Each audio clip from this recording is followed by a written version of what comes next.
is a presentation of SIRTOBA Media and COMI Media Incorporated.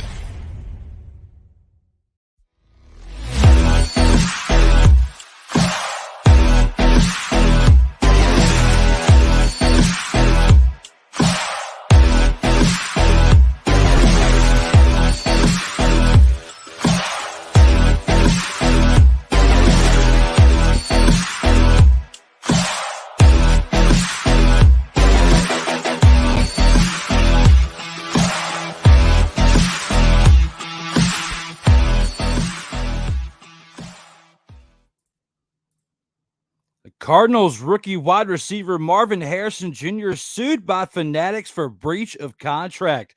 Tom Brady makes surprise appearance at Ford Field for UFL game, and Catholic group questions NFL's commitment to inclusion after response to players' religious speech. All of that and more on this edition of Total Football Talk.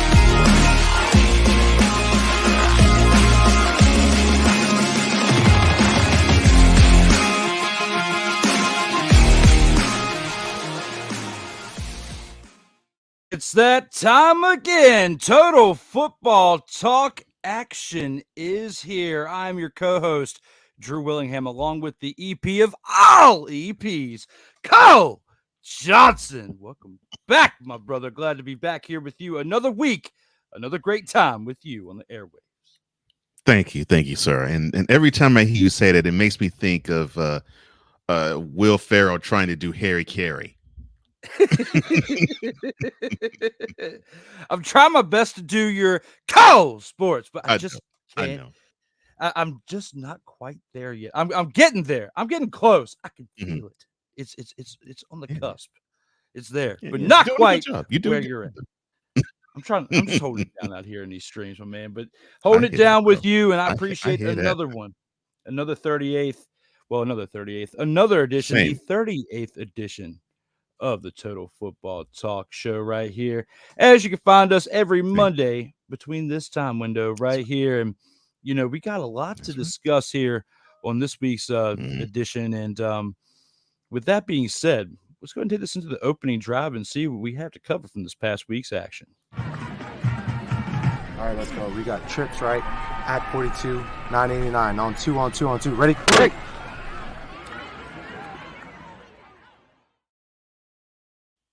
Past weekend, we had week 8 in the UFL, and starting it off with a team that is playing pretty dumpster Pelican-esque throughout this season, and that being the team known as the Memphis Showboats. And this Memphis Showboats team now falling to a beloved record of 1-7 as the Michigan Panthers win this game right here, 24-18 over those Showboats, and the Panthers improving to 6-2 after this game.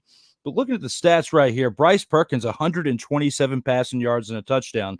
Sharing duties with Brian Lewerke, 82 passing yards and a touchdown for himself. Matthew Colburn, though, 24 carries, 93 yards, and 2 touchdowns on the ground. And Bryce Perkins, the quarterback, added 9 carries for 55 yards on the ground as well. Devin Gray, 6 receptions, 84 yards and a touchdown, along with Samson Nakua staying within the offense, 2 receptions, 39 yards.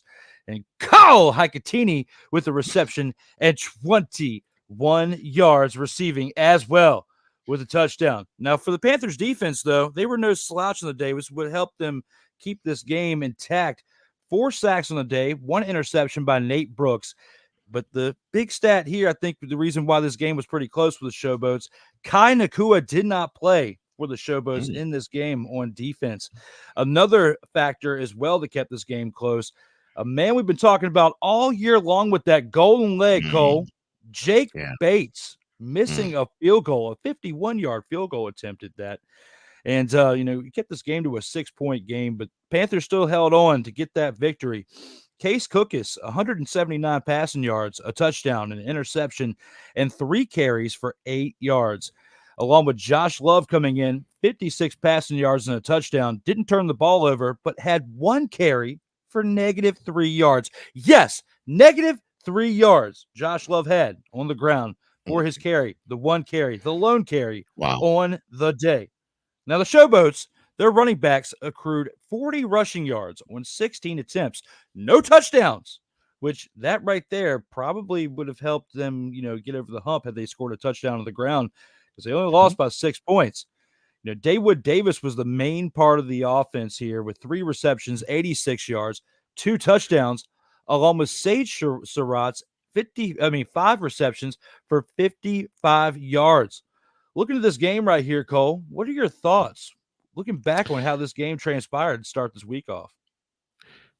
I think this would have been a game where the Showboats actually would have gotten a victory. I mean, I think all the ingredients were there.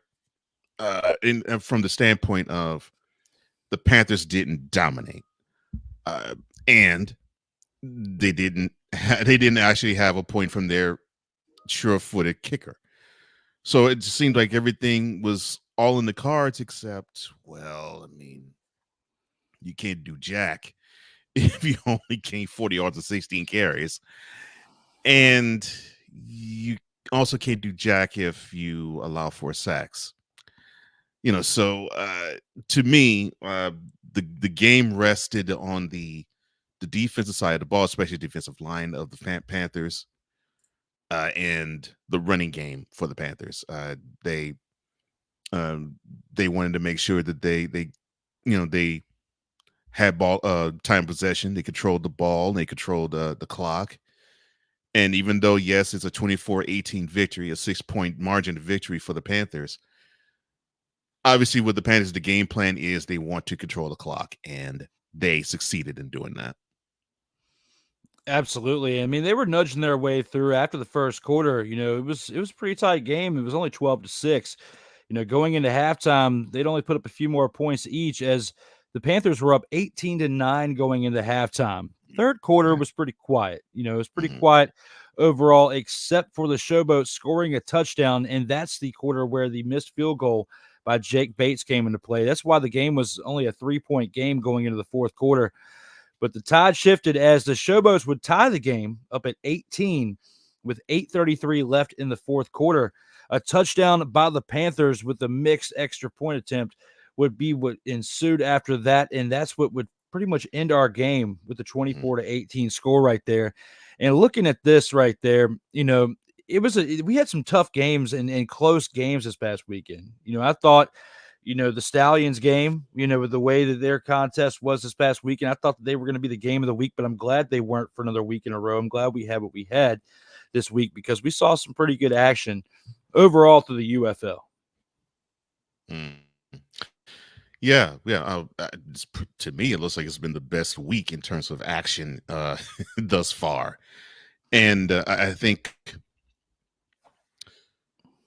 I hope the Showboats take with them that they can be in any game, and if they actually can do the little things more on the right side, then they actually can, well, I hate to say it because it sounds insulting, but it sort of applies here, steal a game.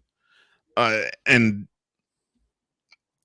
I think with the Panthers, if they can keep having that running game going, if they can keep having their defense basically get 3 and outs or put the offense in 3rd and longs, I think they can really go far. But the danger in playing games like this is if you do slip up at one point in one juncture, you can have all the ducks lying in a row, but you might get the opposing side may get that 1 or 2 scores that you didn't account for, and you may have executed your game plan, but you can still walk out of the game with an L.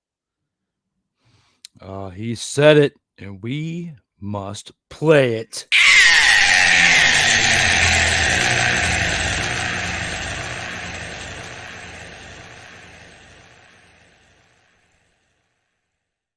One thing's for sure, Cole Johnson, they have been served quite a few L's this season. They have. Is they're 1-7.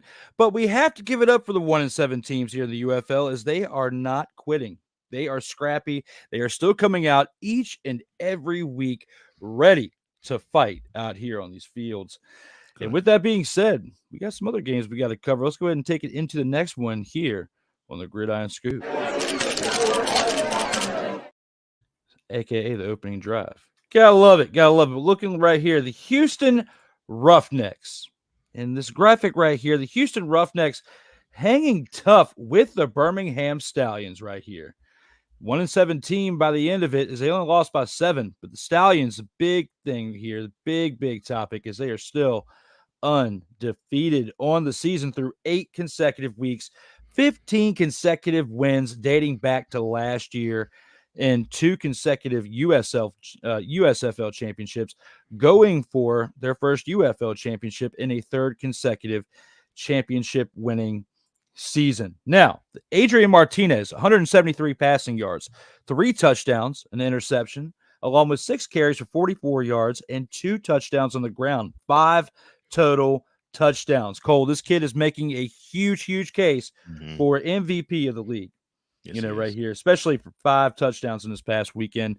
Not the best game in the air, as far as his passing yards, but hey, 5 touchdowns on the ground, that makes up for that. Ricky Person Jr., 15 carries, 63 yards on the ground, along with Deion Keynes, 4 receptions, 29 yards in a touchdown. Amari Rogers, 2 receptions, 16 yards and a touchdown. And Benjamin Victor, 1 reception, 12 yards and a touchdown.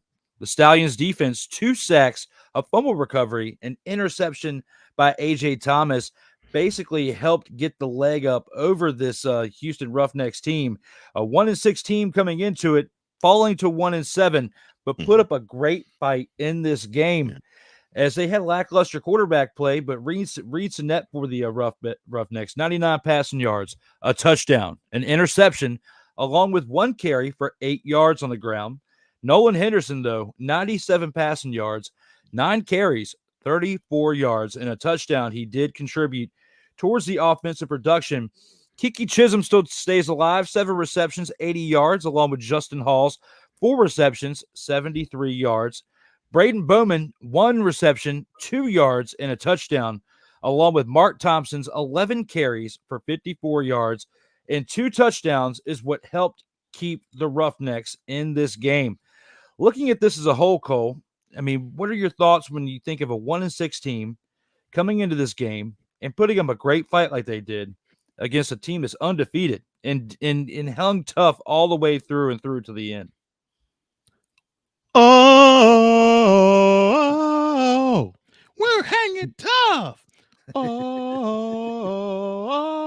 we're rough. I'm sorry, my bad. Shout out to New Kids on the Block. This is probably the best, other than the win. This is probably the best ever the Roughnecks have put forth all year. Look, they went and they hosted the Stallions. The Stallions dog walked them in Houston.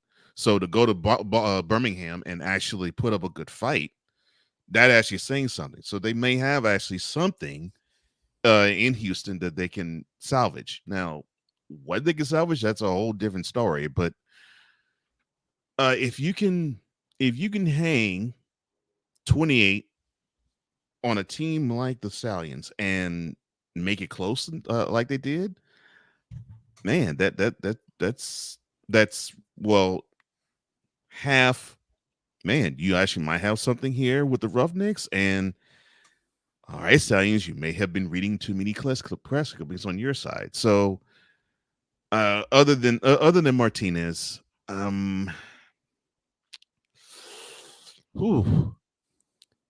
even though, yes, I know a football team that puts up 35 points, that still is impressive. But very much so. Yeah, but in my estimation, to the worst team in the league, even though they only had a 7-point victory, you might have to concern yourself with if you might be susceptible to an L. Oh Lord, I said it again. But hey, you bring up some good points, especially with the Houston Roughnecks team. I mean, they have been stepped on and stepped on and stepped on. This team, pretty much formerly known as the Houston Gamblers, comes into the league, renamed the Roughnecks, but they are not living up to the heritage. I mean, into the legacy, I would say, of what this franchise is known for. You look back at like Jim Kelly and others that have played for this franchise back in the day, even though at different times, same name, different league. You could argue about it, but still the same name, still part of it. Looking at these legendary players who played for these teams back in the day, and then you got a team nowadays in 2024 that's part of that legacy, putting up a 1-7 season with 2 games left. But hey, I will at least say that towards the end, they are still putting up a good fight, like they are playing for a playoff spot.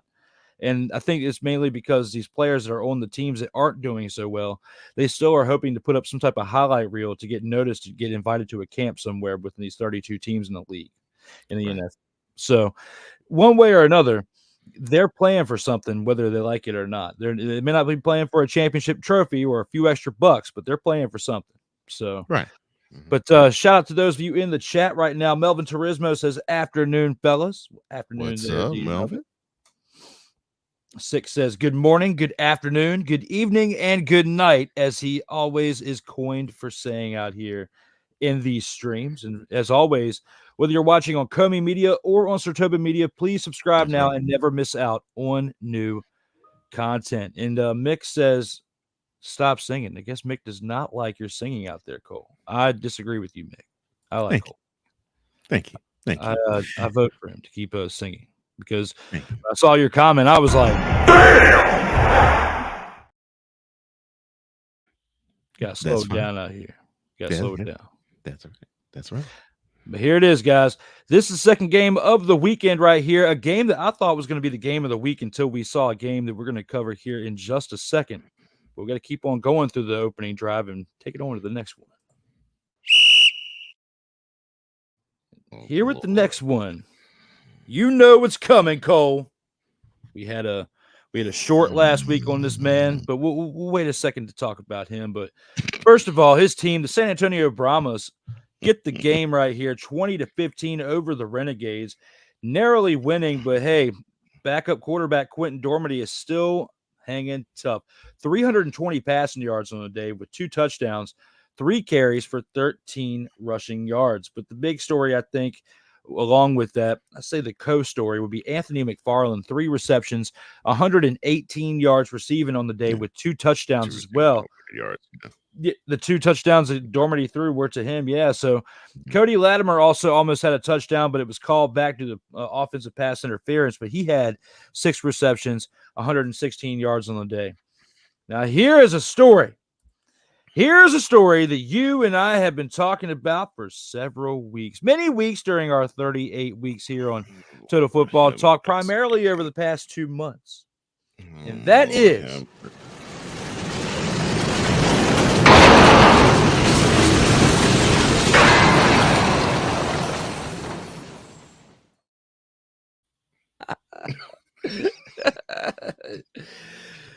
like I was saying before, a train ran right through what I was saying there, but you gotta look at how this man has been producing this year, and that is Tyrone Alizé McDummy of the San Antonio Brahmas. He played so bad the previous week with 1 catch for 0 yards on 1 target that he wasn't even suiting up in this previous week. He wasn't even allowed to put on the jersey. Not even allowed to stand out there with his homies in his uniform and get ready to play a game. No, Tyrone Alizé McDummy. Put this on the slate. Right here. Take it over, Cole. You take it over. We can take them off. But right now, Tyrone Alizé McDummy did not play. Brahmas defense, 2 sacks on the day to make up for Tyrone Alizé McDummy not playing. But you know what? The story that kept the Renegades in this game was Luis Perez. 209 passing yards and 2 touchdowns on the day, still hanging tough with a team that has been letting him down all year long, but has been showcasing all throughout these tough times why he was one of the top dogs in the league. Sal Cannella, 9 receptions, 87 yards and a touchdown, along with J.P. Payton, 6 receptions for 75 yards and a touchdown, helped keep this Arlington Renegades team in there. But the problem was on the ground, again, as we've been talking about all year long. 65 yards on the ground on 15 attempts with no touchdowns for this team right here. And when you look at this for the Renegades and, how they've been putting up a fight, but they haven't been coming through this season, against the San Antonio Brahmas team that improves to 6-2 and is up there for the playoffs. There's a team you got to acknowledge, a team that you have to look at and acknowledge me. You do. You just have to. How do you acknowledge them in this moment right now, Cole? Oh, Lord. How do I acknowledge them in this moment? Let me see. How can I think? How can I acknowledge them? Oh, we're hanging tough. I'm my bad. Look, the Renegades, like I said, they're that little engine that could, and then they broke through last week, and they're still showing that they still have fight. So I'm loving that. I'm loving that they have fight. I wish though in this game they ran it a little more. I mean, that's really good a success rate. 15 carries, 65 yards. I like that. I like the yards per carry with that. Yards per attempt with that. I like that. And I think if they could have kept that going, they probably would have actually maybe gotten a W against the Brahmas. But let say this about the Brahmas. They've been having issues from just even me in the last few weeks with their quarterback play, and it looks like finally that is starting to settle down, and that's a good sign for them, because it could not come at a better time for them. I mean, now if they have this type of reliable quarterback play, they actually can get a win in the playoffs. Of course, that's coming up soon. So now they're in the stretch drive. They're actually playing with a lot of cohesion on offense, although I would love to see the running game be a little bit more pronounced. But I guess beggars can't be choosers. Yeah, look, 2 receivers that give you over 100 yards receiving each. That's a good thing too. But yeah, I'm still looking at the Renegades. They still fight. They are not out of any game, and you have to defeat them. The final gun has to sound before you actually defeat them, and that's hard to say for a team with a record they have, but that's what I'm seeing. I think a team offensively in the Brahmas, they're starting to come into their own, although I wish they could mix in a little bit of running. And the defense, although there was no big stats that really brought out or yell out. Look, you hold a team to 15 points. That's pretty good, because my rule of thumb is if you can hold a team to under 20 points, that should be a win. That's what the Brahmas did, and that's what the Brahmas got. Do you think our reel last week that was tagging the UFL based on Tyrone Alizé McDummy, do you think that reel had anything to do with him not playing in this past game? Do you think they got the message? Do you think that somebody passed the word on to Dwayne "The Rock" Johnson, who made a personal phone call to Wade Phillips and said, do not put this man in. Look at this meme right here. Look at this reel. He may have been one of the 14 people who watched that reel. I don't know. I think there's a higher number than 14, but I'm just being funny out here in these streams. Do you think that this right here had an impact on him not playing in the game? Oh my gosh. I'm thinking Dwayne has a lot more things on his plate than if a certain player in the United Football League actually got a chance to play or requested that he doesn't. Oh my gosh, I can't believe it. He probably looked slate. Do not play. Oh, The Rock probably, if he ever did see it, probably said this. You should know your role and shut your mouth. And not name people Tyrone Alizé McDummy who are actually playing in the league and mess with their confidence. I didn't mean to mess with your confidence there, Tyrone Alizé McDummy. If you saw the video, And if it was you yourself that pulled yourself out of the game and said, I watched this video, I cannot handle this, I am not gonna play. Hell to the no, to the no, no, no, no. Hell no, no, to the no, no. Tyrone Alexander McDummy, if he is seeing this, is probably saying, Stop it. Get some help. well, you know it's time. Let me talk to you.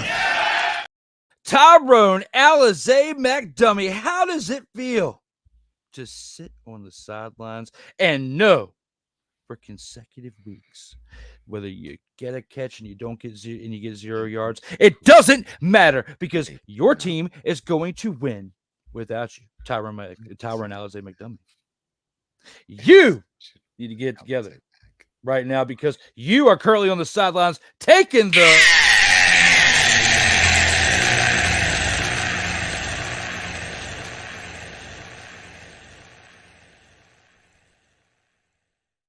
It was time, and just like it's time for reading the comments. Oh my gosh.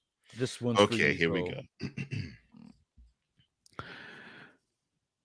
Cole Sports, Hola with Wise El Jefe, is proudly brought to you by Sleazy Salons. No mani-pedis, just hands and feet done. Lord. And silky smooth massage parlors. Happy endings guaranteed. And if you'd like some type of guaranteed happy ending, make sure you go check out the latest edition of Mentality that is out today on COMI Media as well as Wise El Jefe's platforms. You're missing out if you're not seeing it. Make sure you go to their channels and subscribe now and never miss out on new content if you haven't already. And Drew Willingham is brought to you by Slackjaw VPN, the VPN for when you need to slack off. Slackjaw VPN, the slacking be smooth. You like how I slacked off during that one there, sick. And Sleazeball mini subs. Don't beat the meat. Don't toss a salad. Just enjoy the subs. And again, you know what to do with that one right there. Actually, The Rock would be asking, what in the blue hell are you doing, you sick freak? Yes, he would. I actually missed when The Rock said that. That was actually great times out here on the TV. It was. It really, really was. And now we take it to our total football talk game of the week right here. Week 8 action culminates here with our game of the week, and that is where the Battlehawks win over the Defenders. Defenders fall to 3-5. The Battlehawks move up to 6-2, winning the game 26-21 right here. And looking at this, Manny Wilkins comes in for A.J. McCarron and throws for 126 passing yards.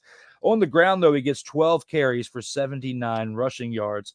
Matthew Colburn II was what the Battlehawks really needed, was 9 carries, 35 yards, and putting 2 touchdowns in the end zone, as he also had 1 reception for 38 yards to help move the chains.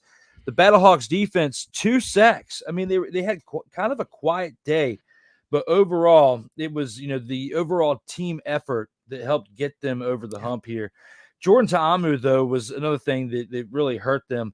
196 passing yards, isn't going to get it done for the Defenders. They also had 2 interceptions he threw, which I forgot to put that for the defense for the Battlehawks. But, Ta'amu has 2 touchdowns, 2 interceptions. The 2 touchdowns helped keep them in the game, along with his 5 carries and 30 yards. Right. Ty Scott, 6 receptions, 69 yards and a touchdown in the air, along with Alex Ellis, 4 receptions, 58 yards in the air with the touchdown. The Defenders running backs, though, 89 rushing yards on 17 attempts, no touchdowns, but I feel like that stat warrants the fact that helped keep them in the game. Like, 89 rushing yards is pretty solid on the day. It may have taken 17 attempts, but you still move the chains. Along with 4 sacks on the defense here, the Defenders hung tough against the Battlehawks team. Had they had an extra time of possession, they would have actually probably won this game and be at 4-4 right now. The Defenders team is better than the 3-5 record, just like we can say the Renegades are better than a 1-7 record. But looking right here, right now at this game of the week and how tight it was through and through, what are your thoughts looking back on the game of the week right here? Mick, stop it. The way I look at this, you actually hit the nail on the head. This is one of those instances where I think the defenders ran out of time. But I would also say, I think when I see 17 carries for 89 yards, all I'm hearing in my brain is missed opportunity. Because I really believe if they were to actually keep going, and if actually I guess they had more time, or if they had a higher time of possession, that final score would be flipped. Maybe not 26-21 defenders, but the defenders probably would have found a way to actually put a touchdown on the board to actually get a W over the Battlehawks. But credit to the Battlehawks. They didn't play the best of games on both sides of the ball, but they played good enough. And normally when you're a team that is as good as the Battlehawks, you don't necessarily have to play the best game all 60 minutes, but if you can play enough and win enough possessions, then you can probably go to the paid window with a W. And I think that's what happened here. I think the defenders, to me, as a whole, I think they played a better game. Not saying they played a perfect one, but I think they played a better game in terms of team cohesion. Yes, I agree with you. Ta'amu's 2 picks, yeah, that's not the best thing for a QB, and of course, I think that probably hurt them a little, hurt the defenders a little bit. But I think the defenders, if they could have run the ball a little more, I think they would have probably come out with a W. But like I said, the Battlehawks did not play the best that they had played. I won't say this is the worst game they've ever played this year, but they didn't play their best, but they still got it with a W. So it's sort of like a confidence building W. But this is one of those where the coaches will smile and say, yeah, although you got a W, we treat this as an L with the practice this week. Absolutely. And, you know, there's some questions that I have with the Battlehawks, but we'll wait until later in the episode, you know, based on what we saw from this past weekend that I want to break down a little bit more. But looking at this, though, you have to at least give it to the defenders for hanging tough. But I'm not so sure if this game would have been as close if AJ McCarron was in there. Not to say on like they would have scored more points, but maybe he would have managed it a little bit better for time possessions to where the defenders never would have had a chance to put up 21 points. Because that's a really good point. When you look at it, like at the end of the first quarter, the defenders were only up by a field goal. You know, by the end of the first half, you know, the Battlehawks were up 9-6. They scored a touchdown and, you know, converted on that as well for the 9 points. At the end of the third quarter, the Battlehawks were still only up by 3 points, up 17-14. The fourth quarter is when we got to see some more action towards the end, but it ended up culminating with this team and the Battlehawks winning 26-21. But looking at it here, I just felt like due to the level of competition, how tight it was, you know, based on what the defenders were playing for, the Battlehawks clinching a playoff spot with this victory right here. To me, it felt more necessary for this to be the Total Football Talk pick for the game of the week. Good choice. Thank you, sir. Thank you. I had to make up for my Tyrone Alize McDummy DMP. So with that being said, that's what you get in return for that. Now, for those of you out there in the comments, Ike is not here. So Mick, please behave out here in these streams when it comes to that. We're going to take our first commercial break, but when we come back, we got a whole lot more to talk about for the Gridiron Scoop and the featured attractions. We'll see you here on the other side of this first commercial break. All right, let's go. We got trips, right? At 42, 989 on 2. Ready? Break.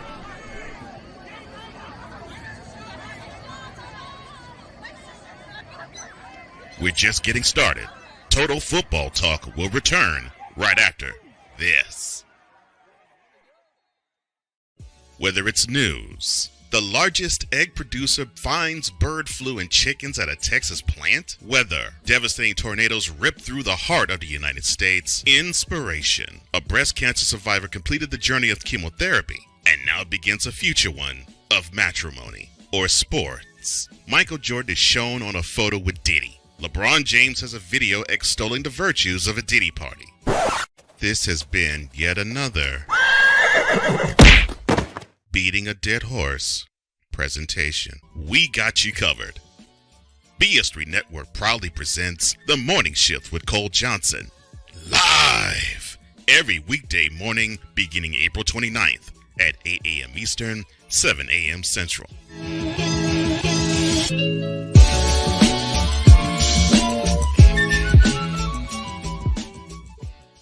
Hey, Eagles fan. Join my man Cool McCain and a host of others as they break down every single game, every single week in an objective manner, and also from a fan's perspective as well. Remember, this cast feels just like you. Nobody likes you. And you don't care. Fly, Eagles, fly. Eagles Elite Podcast, every Wednesday at 8:30 p.m. Eastern on YouTube and other podcast outlets.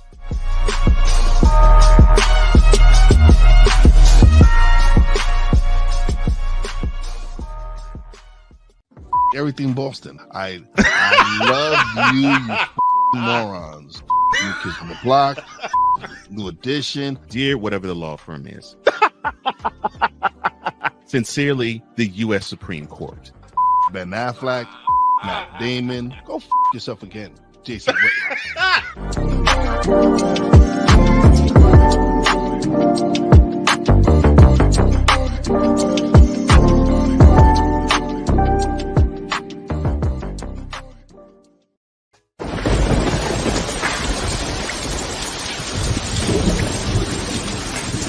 Welcome back to Total Football Talk, your source for hard-hitting gridiron action. We're here for the Week 8 recap.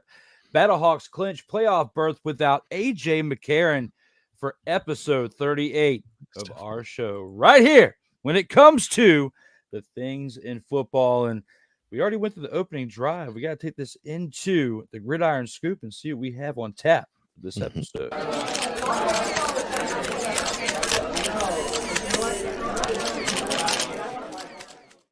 Start this out with another retirement. This is kind of like a trend that we've been doing for like the past 4 or 5 weeks. It feels like every single episode we're talking about a retirement or some type of move. And in this one right here, all-pro running back David Johnson retires after 8 NFL seasons. What are your most memorable moments from his time in the league there, Cole? Well, he did play for a spell in Houston. Unfortunately, though, he was a walking cast when he was a Texan.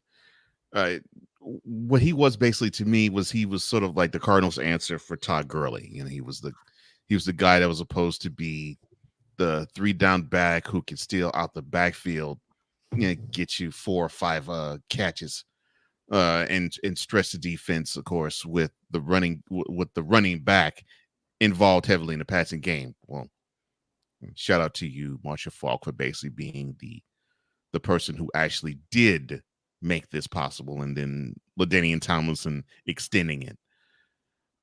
But his career was sort of like a, but you know, he has all these talents, but he just could not stay healthy long enough. And it's unfortunate when you have players like that who they show skill, they show talent, they show ability, but unfortunately their body can't put it together. Then unfortunately you have what is taking place and transpiring here with a guy who is retiring sort of before it's time, but it is time for him because he just simply wasn't able to produce as well. Absolutely. You know, you look back on that trade, you know, that happened for DeAndre Hopkins. And, you know, back in 2020, it was right around the pandemic. You know, it's March 20th, 2020 is when that trade happened. And the Cardinals traded Johnson along with 2nd-round pick and 4th-round pick in 2021 to the Houston Texans for exchange of the wide receiver, the star, known as DeAndre Hopkins, and a 4th-round pick. We know how well that worked out. And, you know, it kind of was a bust for both teams when you think about how Hopkins was a long-term option for, the Cardinals, and how, Johnson here was definitely a bust when you think about how you thought you were getting a little bit more value than what you did. Because in 2016, I'd say was probably the most memorable year when I look back at his career. He had 1,200 rushing yards on the ground and 879 receiving yards, over 2,000 combined yards for the year, 16, touchdowns on the ground, along with 4 in the air, 20 combined touchdowns. That was his highlight year in his second year in the league, in 2016. The closest he ever got to that again was his second to last year in Arizona in 2018, putting up 940 yards on the ground, along with 446 in the air, but just couldn't quite match his sophomore season. We talk about sophomore slumps, but for Johnson here, though, he didn't really have much of a slump. He kind of peaked at his sophomore year, which, usually you have a step back and then you kind of rebound year 3 and take off. But for him, it was backwards. But luckily, he had a little bit of flashes in the pan in the NFL. He wasn't a complete bust. He had a pretty decent career for 8 years. The pretty much average span, for running backs around 30 years old, they're pretty much out of the league and retire by that point, or they're forced to retire, depending on unless you're like a freak like Adrian Peterson. But even at some point with him, by mid-30s, they were ushering him out the door. So looking at this right here, and I'm not trying to compare David Johnson to, Adrian Peterson or anybody, but at least for a year, maybe a solid second or third year, out of his 8 years, he was notable in the NFL. Like, he wasn't a slouch. Like, he was up there in the numbers, and, it was entertaining to watch, but some injuries and all that stuff too also played a part in it as well, which from seeing him in his time in Houston. So with all that being said, out of the league last year, it was time for him to hang it up when it comes to his NFL shoes. And our next topic here, we talk about, groups and religious factions and things sometimes knocking on the door of sports and, especially bringing their opinions to the light. And a Catholic group questions NFL's commitment to inclusion after response to players' religious speech. What are your thoughts on the circumstances of events within this matter there, Cole? All right, so we're talking about the commencement speech that the Chiefs kicker Harrison Butker said not this past weekend, but the weekend before. And what he had to say was, in terms of society, controversial, but in terms of the crowd and the audience, which it was Benedictine College, or for those who don't know, it's a Catholic college is about 55 miles northwest of Kansas City. The message pretty much was spot on, really, in terms of the audience.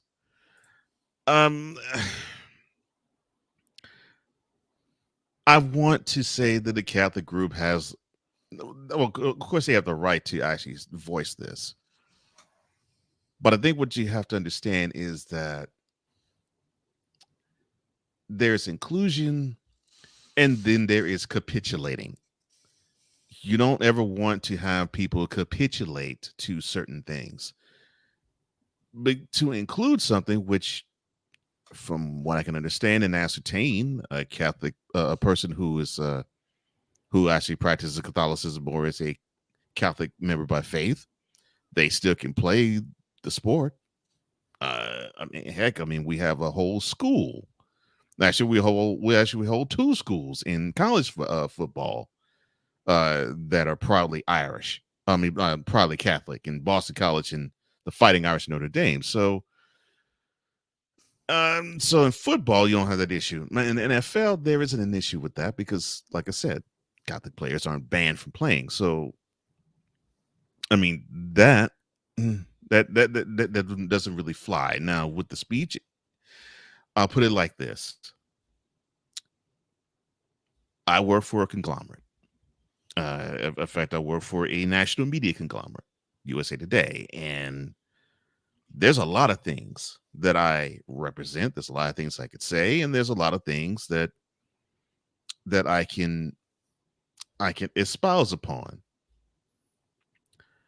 However, no matter what I say, if one person were to catch whatever I'm saying and it is not within the parameters of what they expect out of someone who is employed by this company, I could receive a pink slip. So there's consequences to whatever representation you have, whatever business you represent. You actually belong to what they believe. So with Mr. Butker, he has to say certain things that the NFL actually would agree with and agree to. And if they don't agree to it, well, then there is something that's called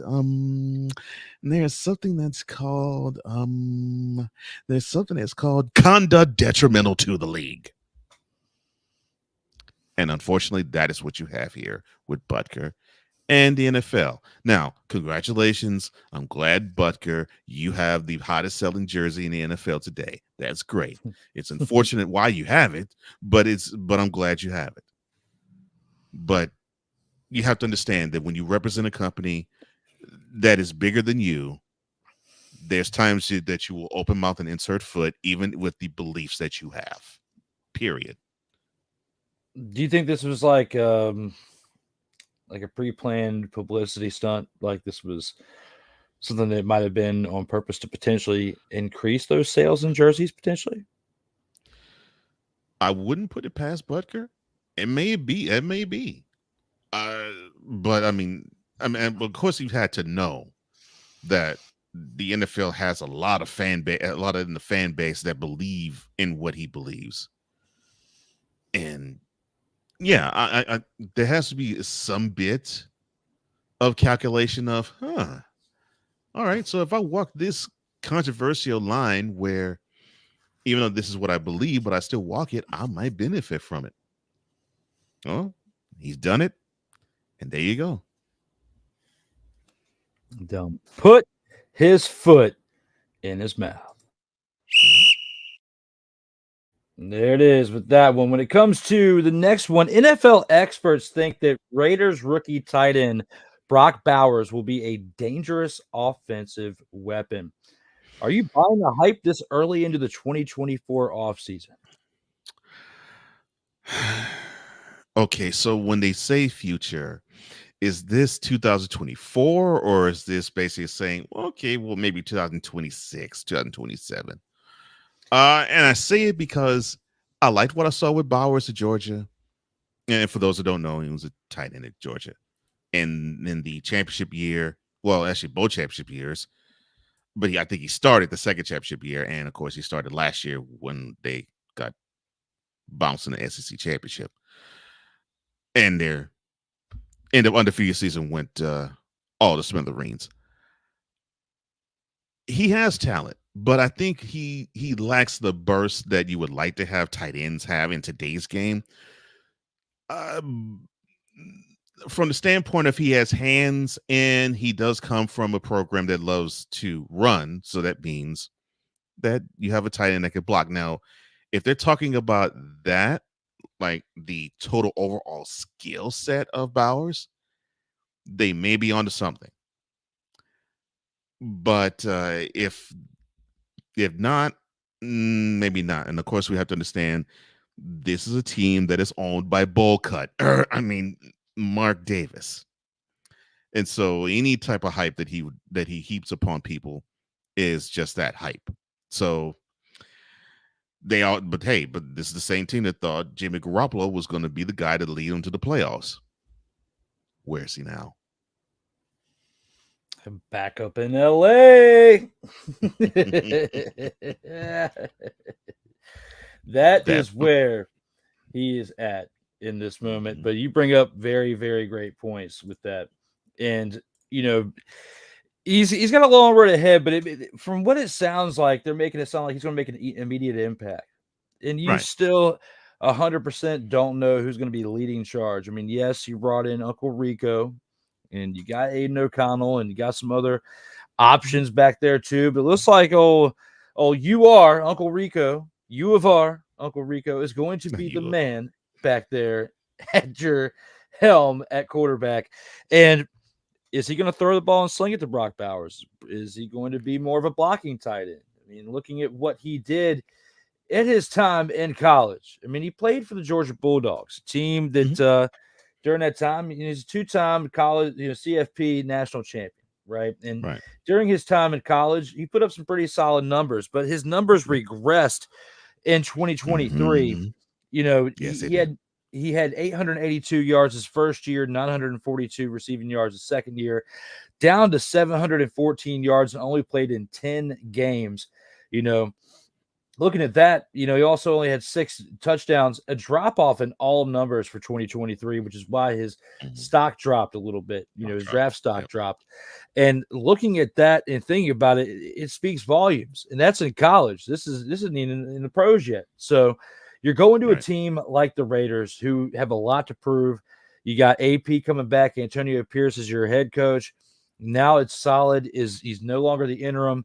They got a lot to prove this year and prove that it wasn't just some type of fluke that they ended the season the way they did last year. They brought in some weapons. They made some moves, maybe not as much of moves as some people out there would like them to have made this offseason, but they did make some moves. Bowl cut, yes, isn't the greatest representation for the franchise, but he's doing the best he can with a really terrible haircut, Cole. He's doing the best he can out here in these streets. You got to give the man some type of credit, all right? We're not in his shoes. We'd have better haircuts, yes, but we're not in his shoes. We don't know about the struggle to be the man with the bowl cut.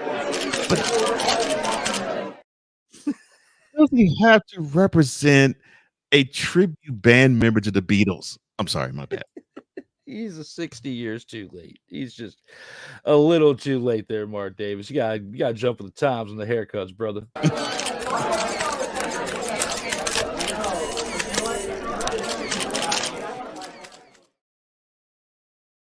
Total football talk.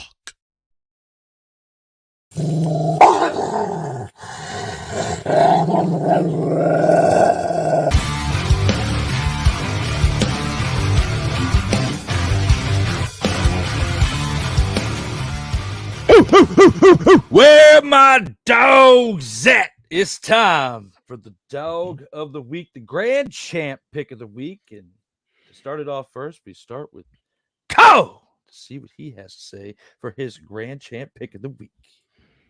All right. I'll go with the UFL this time. I have to focus on I'll focus on Quentin Dormady. I know that the Brahmas have had issues with the quarterback position throughout the course of the year, and to actually be at the helm of having 2 guys get over 100 receiving yards in a game, and to throw over 320 yards, throw over 320 yards and a couple of touchdowns and no picks, and then even run maybe not for a lot of yards, but actually run for key yardage. One of the things you want your quarterback to do is to keep an offense on time, and even though yes, 320 yards is more than keeping an offense on time sort of thing, the fact that your team lacked a little bit of a running game, I love the fact that you were able to steady your team and get them to the W. And so for me, my dog of the week, or the grand champ for the week, Quentin Dormady, the quarterback of the San Antonio Brahmas.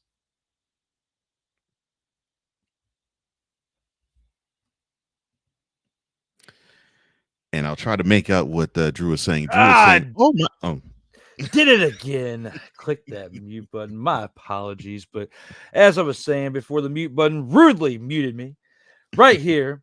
When it comes to Cole's pick, I have to say that it was a solid pick with Quentin Dormady, and going along with the San Antonio Brahmas here, especially with the amount of yards that he put up on the day and what he's doing as a backup quarterback out here for this team. But for my choice, I'm going to have to go with a little bit different of a player.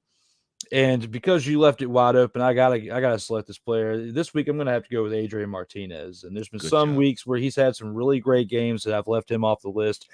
And I just can't do it this week when I think of the fact that this man had 5 total touchdowns on the week. 3 in the air, 2 on the ground. Yeah, he only had 173 passing yards, but his completion percentage were solid. 3 touchdowns. He did throw an interception, but again, this team still won. They're still 8-0, and they're led by him, who's been at the helm all year long. Got to give him his credit where it's due. 6 carries on the ground as well for 44 yards and 2 touchdowns, which give him 5 total touchdowns on that day. My choice, my pick for Dog of the Week goes to Adrian Martinez. Thank you, sir. And with that Wonderful being choice. said, Wonderful choice. thank you. We both had great choices here, with your choice. And if only Adrian Martinez could have had the type of production that your choice had as far as the passing yards, they would have won by way more than 7 points. Oh, yeah. Week. No question. But you got to give it up on the other end to the other team, and that being a team that's had it rough this year. They are the Roughnecks. They put the rough in Roughnecks, but they fought hard on this particular day. And with that being said, speaking of fighting hard, we got to fight hard through our last commercial break. And when we come back, we've got some featured attractions to talk about before we get to the snowflake of the week. And I cannot wait to tell you who my pick is. And I promise it is not Tam. We are not going that route today. I promise. What we are going to do is carry on with some great football talk with my man, Kyle Johnson, after this next commercial break. Damn. Coming up next, the featured attractions. This is Total Football Talk. COMI Media Incorporated. Creating content magic in the real world. In a world where chronicles of the past are brought to the streams, whether the content is relatable or completely beyond your realm of life, there is no shadow of a doubt that this show is absolutely full of shenanigans. Get ready for D Willy in the evening. This Sunday at 10:05 p.m. Eastern. Exclusively on SIRTOBA Media, where the struggle is real to be awesome.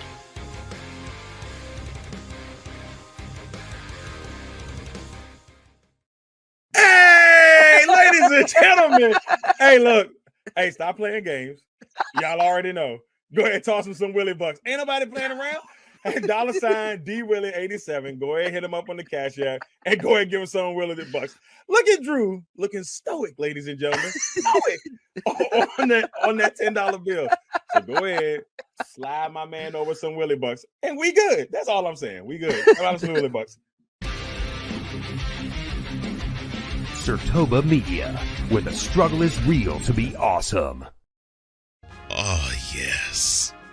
The tradition, the pageantry, the spectacle, the history, the slut. Wait. I gotta rep my brother's stuff right. All my DMV soldiers, stand up! And welcome to the Commander's Gridiron Report. You want your commanders to be repped right? Well, D Willy is your man. Commander's Gridiron Report. Every Tuesday at 11:05 a.m. Eastern, 10:05 a.m. Central on the SIRTOBA Media YouTube channel. Music by J. Cool. Where my soldiers, right side, commanders. Where my soldiers, left side,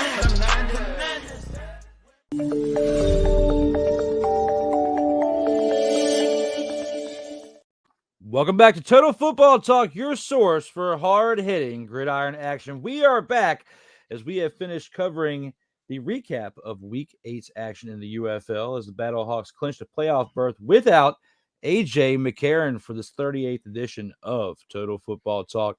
Today, myself and Kyle Johnson are back. I'm getting better, I promise. I'm practicing out here while on these streams. We are back from our last commercial break, and Cole, we broke down some things, and we got the featured attractions around the way, and I'm going to slide one thing from the previous segment into this one as I did it on purpose here for the featured attractions.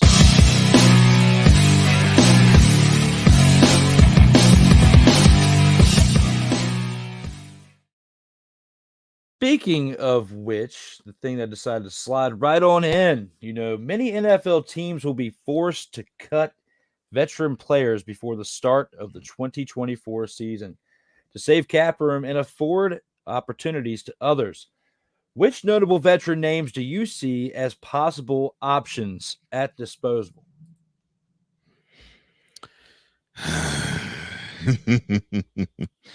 I almost want to laugh and say Kirk Cousins, but that boneheaded decision of drafting Michael Penix Jr. first round for the first round draft. I'm sorry, my bad. I know this is past the NFL draft. Let me see. I'm trying to think. What's a good vet? Quite possibly the Giants might cut Danny Jones. Let me see. Do you think they cut him if they're tanking for Shadur Sanders next year potentially? If they're tanking for top 5 pick, top 3 pick? If they're definitely going to tank for that, yeah, definitely. Let me see who else. Although the Cardinals are claiming that they're back, I'm sorry, you're not convincing me that Kyler Murray is their future quarterback. Not saying that I'll see him be cut before the start of the 2024 season, but it wouldn't surprise me if a surprise move like that were to happen. Let me see who else.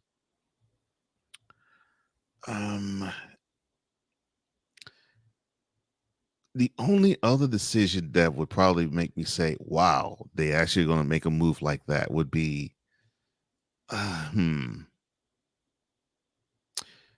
maybe either like a Tyreek Hill from the Dolphins or an AJ Brown from the Eagles. Not saying either one of them would be, but I'm just saying if it would be like one of those, if we can actually have this player that we're eyeing next April down the line, I think it might be best for us to cut bait with this person. Again, not saying that would be the case, but that's possible. Another would probably be DeAndre Hopkins for the Titans. Do you think that the Cowboys consider cutting Zeke, depending on how the preseason goes, or are they that desperate to keep him this season at the running back position? Or will he produce well enough to not even be thought in the conversation for being cut? Here's the problem I have with the situation with Zeke. So Gerald decides to say, well, okay, we're going to be all in on free agency, and then they do absolutely bupkis, but re-sign or reacquire Zeke, who, let's be honest, on his way out the door of Dallas, did not have the greatest of seasons. In fact, he got supplanted by Tony Pollard, who no longer is on the team. And he didn't do all that well, considering that some fool decided to, it was some fool on X who actually had the nerve to opine, quote, oh yes, Ramondre Stevenson and Ezekiel Elliott. Oh yes, we have the best running back tandem in the National Football League. Close quote. You bring out some really good names, and I'm going to throw some different ones, and hopefully I'm not repeating any ones you said, but you got to look at Buffalo Bills and Damar Hamlin at safety. Leading up to the terrifying on-field cardiac event in 2022, Hamlin had become a starting safety and amassed 91 tackles. Last season, incredibly, he returned and appeared in 5 games. However, the Bills have since reshaped the position. They signed Taylor Rapp and Mike Edwards before drafting Cole Bishop. So his days may be numbered over there in Miami. You got to look at New England. Bailey Zappi, started 2 games for the New England Patriots as a rookie in 2022 and 6 more in 2023. Now that the Patriots have pivoted to the 3rd overall pick, Drake May, with capable veteran Jacoby Brissett as his backup, Zappi is unlikely to stick on the roster. That's another thought out there too. Even though Mr. Captain Ayahuasca brought over his buddy last year, Alan Lazard, the wide receiver to the New York Jets, between the influence of Aaron Rodgers, and between the influence that Aaron Rodgers wields and negligible financial savings, I would not consider Alan Lazard a likely cut. Besides, maybe a healthy season for Rodgers will spark his former Green Bay teammate. But Lazard nevertheless has ghastly 23 catches last year and might only be the Jets' 4th receiver in 2024, which he doesn't have a good camp. He doesn't have a good preseason. We could see him cut by the 3rd or 4th week, or by week 3 in the preseason, I would say. You got to look, I would say, at some other teams too, right? And somebody who I wish would have never left the Commanders and stayed, but that being for the Pittsburgh Steelers, Cole Holcomb, the linebacker. The most unfortunate part of Cole Holcomb's season-ending knee injury is that it might lead to his release. He had a season-ending knee injury last year, didn't really get to do the things he wanted to in Pittsburgh last season. But this offseason, the Steelers signed high-priced Patrick Queen and added Peyton Wilson in the draft. So Pittsburgh may simply move in a new direction away from Holcomb, who posted 54 tackles and 8 appearances last season. A team that, Cole Johnson knows very well, his Houston Texans. My pick for them would probably be Robert Woods at wide receiver. Veteran safety Jimmy Ward is worth monitoring, but he'd be a valuable mentor for rookie Kalen Bullock. On the other hand, the Texans have too many receivers. Stephon Diggs, Nico Collins, and Tank Dell are roster locks with Noah Brown and John Mechie III close behind. Houston nearly just traded for Ben Swarnick and can save nearly $5 million by cutting Woods. It's a lot of money you could save in the cap there, Cole. Out of all the ones I mentioned so far, is this the one that's making the most sense? Actually, Robert Wood, that would actually make a lot of sense, considering, like you said, you just reeled off 5 receivers that more than likely will start ahead of them. So yeah, absolutely. Yeah, I mean, when I was putting this list together last night, I was like, I know Cole's going to like what I have right here when it comes to this one with Robert Woods. Now, one that I know pretty well from Virginia Commonwealth University, Mo Ali Cox. He's guaranteed $0 of his $5.92 million salary, and right now he'll be likely the Colts' 4th string tight end in 2024. Wow. Tough to see Indianapolis keeping him at that price. They'll pay him $5.2 million, $5.92 million to ride the bench as a 4th string, or cut him for $0 guaranteed. Yeah, I think they're going to cut him before the end of the preseason. Why not just linger it around, let him have another opportunity at another team? Because Mo Ali Cox, it does have talent. I feel like he can produce for another team. So, looking at the AFC West, you got to look at the defending champion Chiefs here. Kadarius Toney, the wide receiver for them. He's good. He's good as going. Yeah, the idea of Kadarius Toney has been far more exciting than his performance in 3 NFL seasons. Worse yet, a mistake-plagued season with the Chiefs included just 200 yards on 38 touches for Toney. He's an expendable piece in Kansas City. And we talked about Brock Bowers earlier. Let's go back to the Raiders for a second. Harrison Bryant, the tight end for them, signed with the Raiders earlier this offseason, which in a vacuum makes this a head-scratching move, but didn't expect the Las Vegas to draft Brock Bowers after landing Michael Mayer last year, though. Bryant is a more proven tight end than Zach Gentry, but might not really be in the Raiders' plans anymore now that things have shifted this offseason. So that's one who I had on my list. Maybe not as high as like Robert Woods, but when you look at a team that I predicted to go 1-7 to start the year last year, taking it to the NFC East, and they went 1-5 and proved me wrong. Again, Wise El Jefe. You were right. I was wrong. But hey, at least 1-5 is closer to 1-7 and not 5-1. But hey, back to who I picked the Giants to release. Tight end spot again. Darren Waller has been transparent about considering retirement this offseason. So it's no coincidence the Giants drafted Theo Johnson in the 4th round. New York presumably will keep Waller if he decides to play, but the team would save $6.7 million if he's released, Cole. That's a good thing to consider if you are thinking about cuts this offseason. Yeah. James Bradbury. That's all, my bad. No, go ahead. My bad. Oh, no, I was going to say he shouldn't have cheated on Kelsey Plum, but my bad. Go ahead. Cole went there like it's the roast of Tom Brady, and I loved it. That was great. Now, keeping it the NFC East, I'm going to say for the Eagles, James Bradbury, the cornerback. That's a good choice. He had a miserable 2023 season. You know, it's no coincidence the Eagles drafted both Quinion Mitchell and Cooper DeJean. James Bradbury was a standout in 2022, though, so Philly may hope he can reclaim that relatively recent form of play. But still, the Eagles can designate him a post-June 1 cut and avoid an additional $10.8 million in dead money this season. James Bradbury, I'd say probably is 2 on my list with Robert Woods at 1. The Commanders, I would say De'Ami Brown at wide receiver would be more likely my best pick for him, to get cut. Similar to a few others, Washington's pretty thin on recognizable players who even can be entertained here. So that's why I got to put him on my list of people in Washington. In Minnesota, we'll take this over to the NFC North. The Nick Mullins, quarterback. If possible, the Vikings would probably like to keep Nick Mullins around for his knowledge.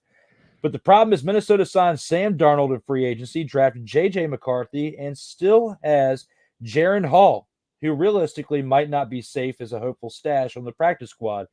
This is very much a Mullins versus Hall discussion this offseason, and we'll see who wins that battle.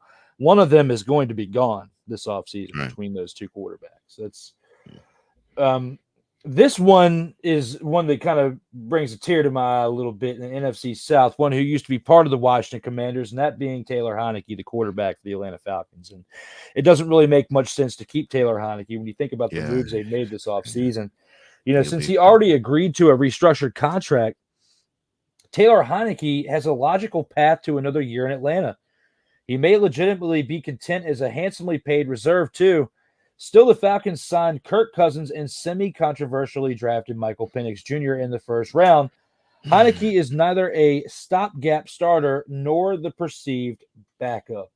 They would save like $3.4 million, I believe, if they cut him, which is still something that could help you out if you needed to make some more moves this offseason or a move, but you're not going to get enough trade compensation for him and what he costs. And for the fact that he's your 3rd-string quarterback, they're going to use that against you in negotiations, especially if you go against the 49ers. They're famous for that, like making you pay, like they did with Chase Young. In the NFC West, I'll go with one team here to round it out for my last pick, and I'm going to go with the Arizona Cardinals. A little bit different of a pick than what you did. I understand your pick with Kyler Murray and how he's treading on thin ice here.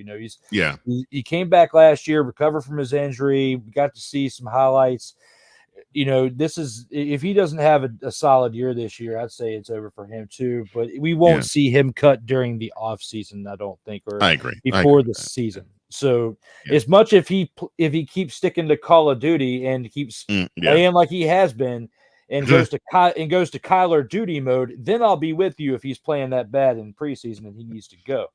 But I think one of his weapons, though, is more likely to go before he does, and that's one of his wide receivers, and that's Zach Pascal coming over from the Colts before. But now on the Cardinals, similar to a few others, the Cardinals just don't have the luxury of cutting much recognizable talent. That leaves us with Zach Pascal, a worthwhile dart throw in 2023 who logged 202 snaps at receiver, but only caught 4 passes. He added 202 more plays on special teams. And looking at his impact on the wallet over there for the Bidwell family, they could decide to move on from him, considering they just got Marvin Harrison Jr. in the draft. So when you round it out, I still think that Robert Woods is my top pick, for the ones to be cut before the start of the season or traded along those lines. But I just felt like with where we're at in the offseason, that would be something pretty solid to bring up today for us to discuss for a little bit and see what our thoughts were with potential notable players that could be cut before the season starts. The name that hit me right across the eyes that I didn't realize was Mo Alley Cox, because I remember the Colts religiously going to him, not necessarily last year, but in 2022, and to see him basically fall down the depth chart that fast in such a short amount of time, wow, that says something. 4th string tight end, and for those of you out there playing fantasy football, do not go after Mo Alley Cox right now while he's on the Colts. If he moves somewhere like Washington or somewhere else, he's still fairly young. He still can put up some numbers in this league for a few more years. I'd invite him to Washington and be more like a homecoming because he's from the Virginia area, playing in Virginia Commonwealth University's basketball team. So for those years and doing what he did there. But looking at it right here, I didn't want to have to bring that name up, but for it to make sense, which it does, I had to when it came to that topic right there. Hey. Who's giving them the business? And next up here on featured attractions, we got to talk about the man, the myth, the legend, Thomas Edward Patrick Brady Jr. Good Lord. I did it. I know. I said his name. But he is here in our topic today as Tom Brady makes a surprise appearance at Ford Field for UFL game between Showboats and the Panthers. Do you think that this is a Fox contractual appearance or a notice of acknowledgement from the NFL, Cole? Well, considering that Mr. Brady is going to be now the color man on the number 1 team on Fox coming this fall, and they announced not too soon before that appearance that his first game will be the Cowboys and Browns. Yeah, this was definitely an appearance by Fox and the NFL saying, yeah, you're our new trinket. Go out there and be our new version of Tony Romo.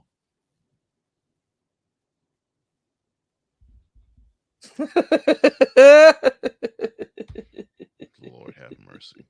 Yeah, I think that was a straight up dog and pony show featuring Tom Brady, thanks to the Fox and the National Football League. So. Exactly. That's how Cole feels when it comes to this. That is not a total Surprise, motherfucker. at all. Right. I expected an answer to come from him in that line, and I'm going to have to piggyback on that when you look at that. Yes, Tom Brady, like you brought up, the face of Fox broadcasting now. I mean, he hasn't even covered his first game, but we've already seen behind the scenes of him, in his preparation for his first game of the year coming up. He hasn't just been sitting around. He's been very active. And this adds to that list. I mean, he's getting out there. He's getting seen, and this was a game that was covered by Fox.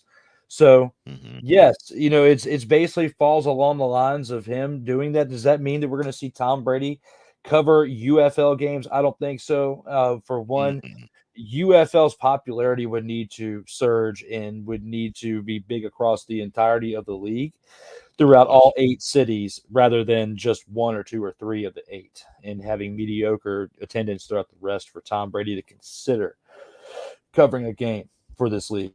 So looking at this right here, maybe one day you might get a Fox covered UFL championship game. And if the attendance is predicted to be large enough, you might see TV12 broadcast a game at that point. But considering he's a 7-time NFL Super Bowl champion and the legacy that he's left there, I don't see Tom Brady covering anything other than NFL games and NFL content moving forward in the life of TB12. Who's giving them the business? Just like Tom Brady gave him the business right there for UFL. It's kind of like, if you think about it, it's kind of like Tom Brady's appearance is like if you were a professional wrestler and you were in the crowd and the camera, shot to you in the crowd and you're part of a rival promotion.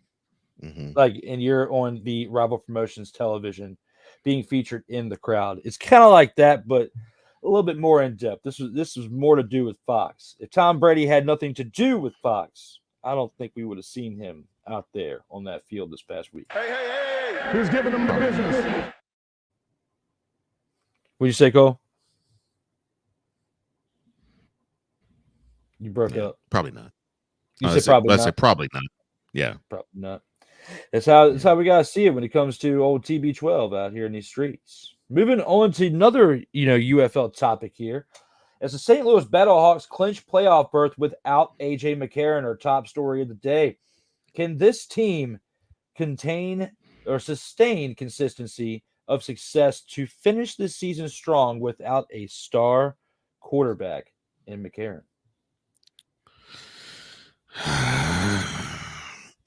Let me see if I can find the right answer. No, let me think long and hard about this. Hell to the no, to the no, no, no, no. Hell no, no, to the no, no. Look, they struggled to beat the defenders without McCarron, and no, they need to have his presence there. The reason why they did so well last year, and although they fell short of being in the playoffs, was really because of McCarron. And I think a lot of their success this year is due to him. And I think they need to have his presence. It's lacking. And when you actually see it, even in a win, that tells you something. No, you're absolutely right. He was just listed out for this past weekend with his ankle injury. It doesn't have really a clear timetable for if he's going to be back next week or not. But, the fact that they've clinched a playoff spot, they've got 2 weeks left. They're going to be in the playoffs regardless. If he has a chance to come back and play in the playoffs and play at a high level, and you'd be better off sitting him for these last 2 games, considering they still pulled out a W without him. I think, you still bench him I wouldn't say bench him, but sit him for this upcoming week, see how he's doing. If you don't want to take the opportunity in a meaningless game, both week 9 and week 10, you keep him out of there. But I'm with you.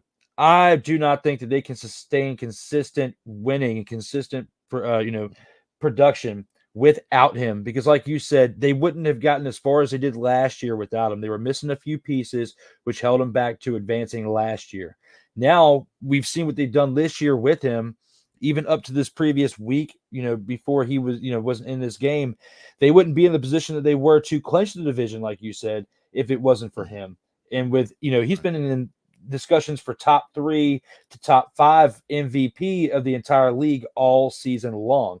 This game not being in there, plus with some mediocre numbers in a game or two, are going to hurt him from not getting it. Adrian Martinez is the favorite unless something wild happens these last 2 weeks.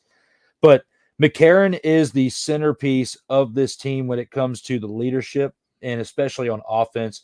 The blood that runs through the veins of that offense. And without him, they are not going to be able to get to the UFL championship, let alone win this thing without him, and have any hope of taking down the undefeated Stallions of the league at this time. Who's giving them the business? And to our last part of the featured attractions there, Cole. Talk about some moves out there, talk about some money moves, talk about a lawsuit. Cardinals rookie wide receiver Marvin Harrison Jr. sued by Fanatics for breach of contract.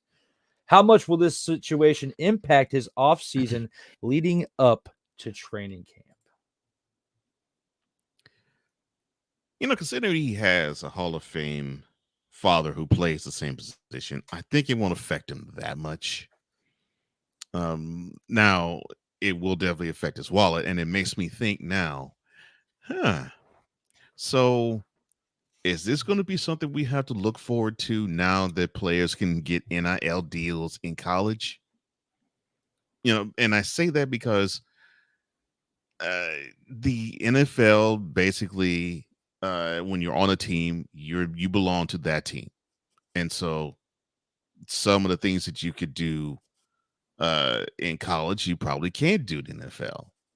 And I don't know if it's for those reasons or if it's for reasons that's simply only between Marvin Harrison Jr. and Fanatics, but it does make me ask that question. It makes me think along those lines, but I don't think it'll affect him that much because I think he's been preparing to be in the league probably ever since he was knee high to Marvin Sr. So no, I don't think it'll pack him on that much. He was primed for this league. As long as he doesn't do some similar business ventures as Pops, and especially involving car washes, and makes better decisions of where he has his businesses, maybe not in the Philly area, maybe a little bit better than upscaler area or whatnot to keep him out of trouble. Hopefully, MH2 can do the right things out here in these streets, and I think he will. I think he'll be just fine, but he's been starting off with a little bit of controversy here with the player deals, NIL deals, all sorts of things coming around and question marks with him, and kind of being a thorn in the side of these things. I don't think this is going to affect his production, throughout training camp or preseason or even to start the season, right? But you gotta do a better job of managing this. You would think that coming from a Hall of Fame father like he does, that he would be a little bit more ahead of the curve on these deals to where it doesn't even get to this point into public, like to where I agree. He's even battling these things to where we're even having a segment about it or a topic about it on our slate on the show. But when you see about the recent news in the NFL and seeing that being part of the top of the headlines, you got to discuss it, especially with him being a top pick, one of the top picks there in this past draft. 100. And hopefully, and you said it perfectly, hopefully he will not do the same things his father did. And unfortunately, and I hate to say this, unfortunately, I think what he did do sort of ushered him out of the league. And I hope he saw that. I hope he saw that, and I hope actually Senior said the Junior, don't go this route. Be better than me. Please be better than me. And I hope that took. I still hope it takes, actually. It should. I believe it. I believe it will. The like father like sons get broken at some point, and especially when you learn a lesson from it or two. I don't think Marvin Harrison would have became a Hall of Famer had the league not realized that he had learned from his mistakes. They've gotten a little bit more. I wouldn't say they're as lenient nowadays with certain Hall of Fame inductions as they were. Had he not turned his life around, he would not have gotten that jacket, and we might not even be talking about his son being in the league. So credit to the Harrisons in all seriousness for turning it around. Hey, who's giving them the business? And now it's time for my favorite time of the week.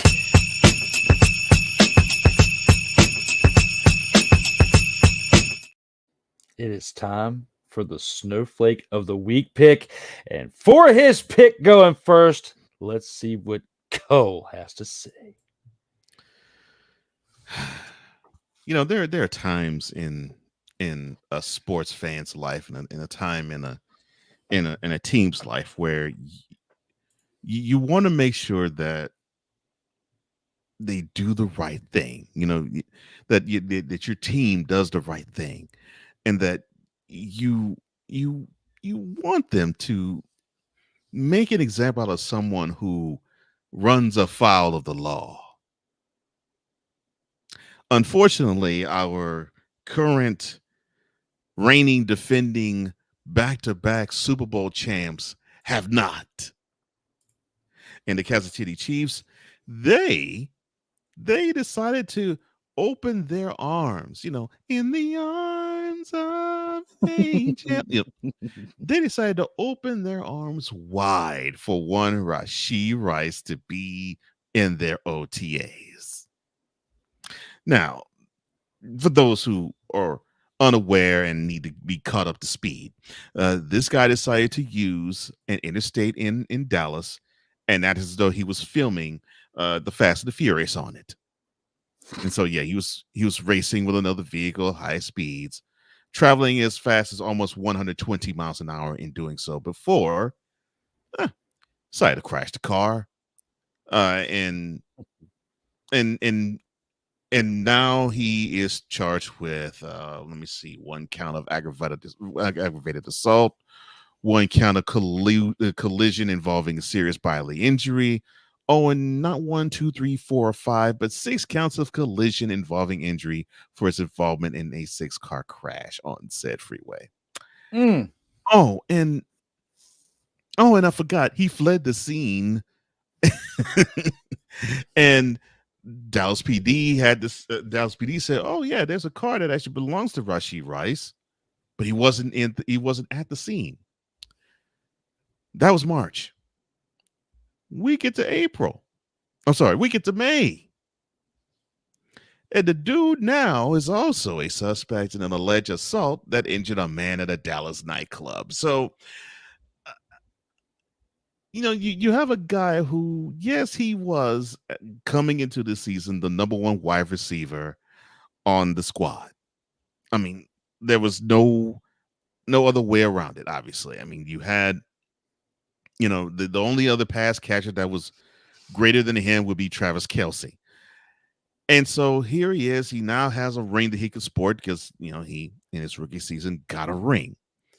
And so he was feeling good. He was feeling full of himself. I mean, the junk was to the ground. And then we have the Tokyo Drift happening in Dallas. And then he wants to act as though he's basically DMX on overload, wanting to punch somebody out in the club. Chiefs organization, you should have said, "No, sir. Your life is in too much chaos and disarray. Yeah, we would love to have you on the team, but we actually drafted your replacement last month in Xavier Worthy. And oh, by the way, he actually is faster than you. You should set this. You should set the example. Get your life in order, and then you can deal with being a football player. But until then, being a football player is a privilege to you, just like it's anybody else, but it has to be stressed with someone like him. Being a football player is a privilege to you, not a right. Which, oh yeah, by the way, they might be taking a lot of them away since you want to drag strip race down an interstate and punch some people out in nightclubs. Come on, Chiefs. You got to do better than that. They really do, especially when you're representing the league as the defending Super Bowl champions. And Cole definitely has a great pick there. And I want to go within the NFL, but me being as invested into the UFL as I have been, this past 2 months, I kind of want to stick within the UFL for my pick. And oh boy, there's many teams, and it's not going to be who you think it is. I promise you, it is not going to be Tam. But it is going to come from a team that is not performing well. And, I would love to throw some shade at the Roughnecks or throw some shade at the Renegades. But I think for this particular segment, I'm not going to throw it at a team. I'm going to throw it at a coach. And this one that I'm going to throw it to is the head coach of the Memphis Showboats, and that's John DeFilippo. You come over from the New Orleans Breakers, a team from the USFL, and you had a pretty successful year overall. Not like the Birmingham Stallions last year, but you did have a 7-3 season. You were second in the USFL South, and you lost in the division finals to said team, the Birmingham Stallions. Of course, we already know what happened during this past year. where the two leagues merged. The Breakers were unfortunately part of the teams that disbanded when the merger happened. John DeFilippo comes over from the Breakers to this Memphis Showboats team, and actually before this season started, there was a little bit of hype behind him being the head coach of this team. We're now 8 weeks in. This guy's 1-7. I don't know whether to applaud or to cry for those of you out there who are fans of this Memphis team, this Memphis Showboats team.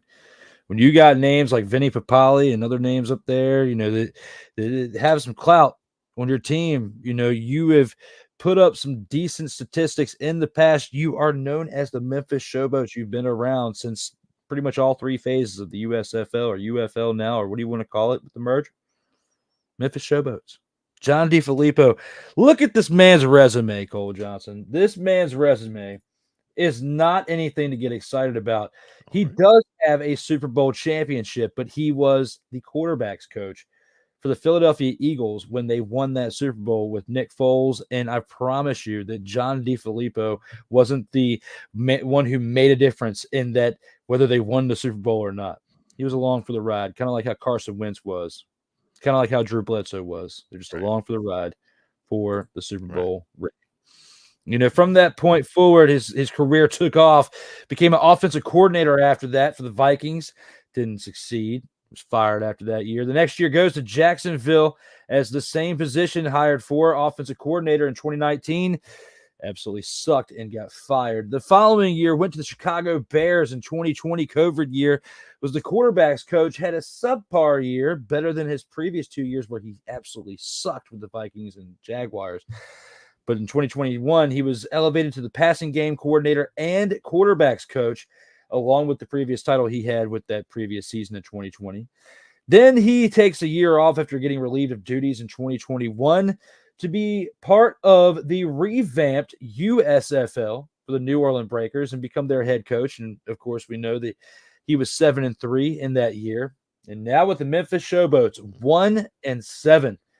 This team, out of the teams that are 1-7 right now, the teams that are obviously eliminated from the playoffs, this team is by far the worst one of the three. The team that when I watch these games, there's only 4 games in a weekend, and because of as much of an enthusiast as I am, I'm watching the majority of these games, if not the highlights, definitely for these games. And out of all the teams that are 1-7, I cannot stomach to watch this team.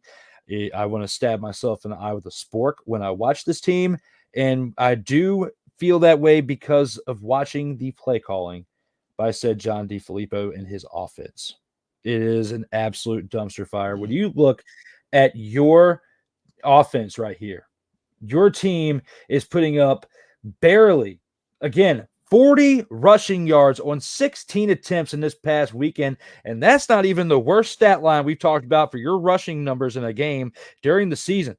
Cole, when you have been here since your return, and even with your short hiatus, you have known that throughout these past 8 weeks, I have been going hard and going ham on these teams that cannot produce on the ground. And this Showboats team, I feel like I'm talking about each and every week. If this was affected by defense and John DeFilippo being an offensive-minded coach, if this would have been their defense holding them back, I wouldn't be going hard on the head coach right now. I'd be going more side on the defensive side and where their play caller is and all that stuff. But John DeFilippo's making the calls on this offense. He is the offensive guru, supposedly, for this team, and a guru that has led his team to a 1-7 record. With that being said, I got to give my snowflake of the week to John DeFilippo. Well, I can't say that's a bad choice. Normally when teams go bad, the buck stops with the head coach, and yeah, that makes sense. That makes total sense. And there you have it for our snowflakes of the week. Let's take it to the 2-minute drill.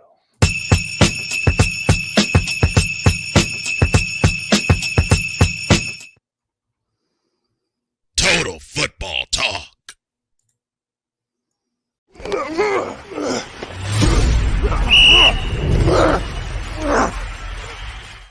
And that's right. It's time for the 2-minute drill.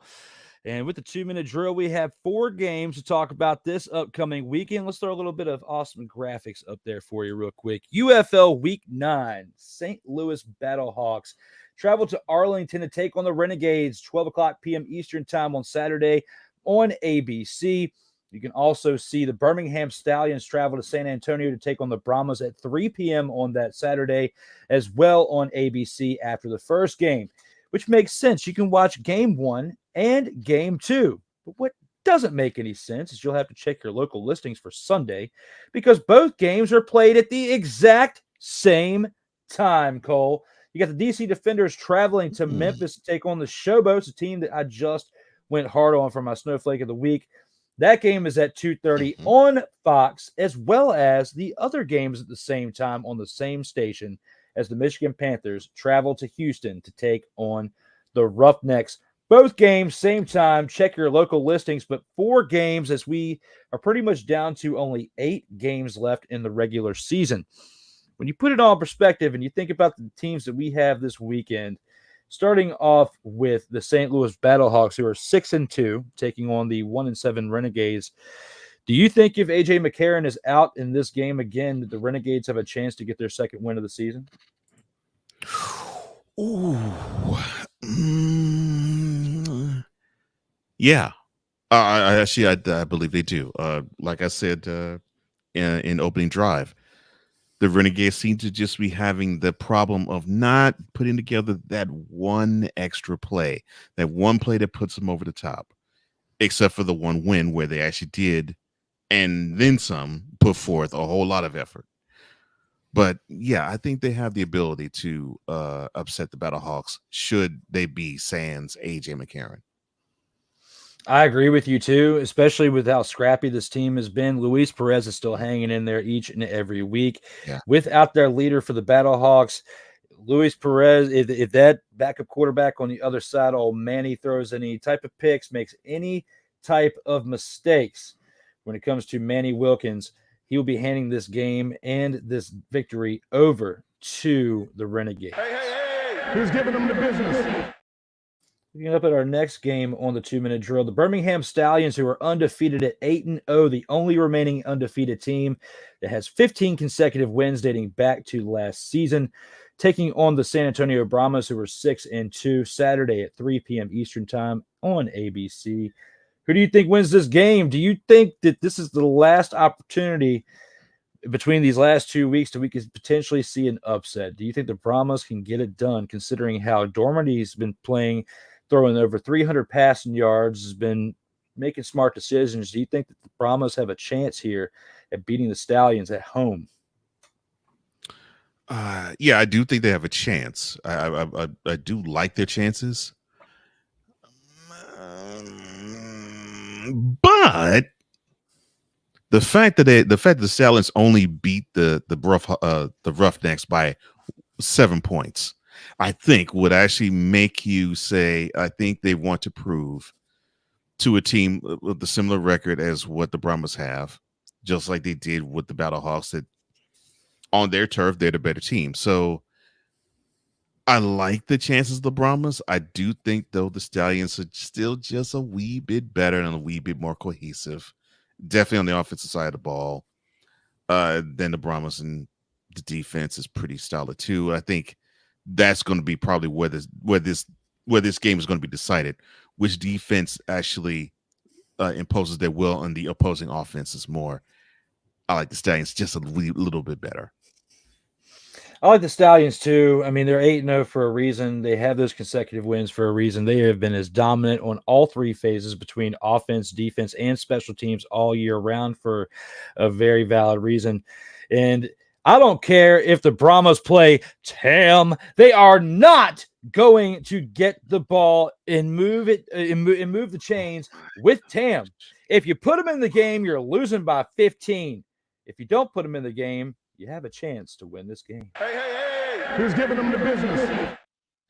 Our next game we have up here, our first Sunday game. Well, I guess they're both the first Sunday game because they're both at the same time. But the DC Defenders, who are 3-5, travel to Memphis to take on the Showboats at 1-7. looking at this right here. Again, you got to check your local listings. Who do you expect to win this game? Do you think the Defenders get closer to a 500 record for the end of the season? Do you think they make it to 4-5 by the end of this game?